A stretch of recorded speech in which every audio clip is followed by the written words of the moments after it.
ஒரு காட்டில் ஒரு முயலும் ஒரு ஆமையும் இருந்தன. முயல் மிகவும் வேகமாக ஓடும். அதனால் அது எப்போதும் தன்னைத்தான் புகழ்ந்து கொண்டிருக்கும். என்னைப் போல வேகமாக யாராலும் ஓட முடியாது என்று மற்ற விலங்குகளை இகழ்ந்து பேசும். ஒருநாள் ஆமை அமைதியாக, நாம் ஒரு ஓட்டப் போட்டி வைப்போமா என்று கேட்டது. முயல் சிரித்தது. நீயா என்னோட போட்டி என்றாலும் சம்மதித்தது. போட்டி தொடங்கியது.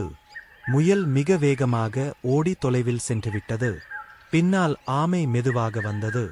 முயல் திரும்பிப் பார்த்தபோது ஆமை மிகவும் தூரத்தில் இருந்தது.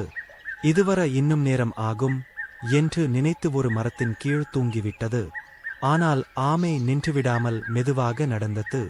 இறுதியில் தூங்கிக் கொண்டிருந்த முயலை கடந்து சென்று இலக்கை அடைந்தது. முயல் விழித்தபோது ஆமை வெற்றி பெற்றுவிட்டது.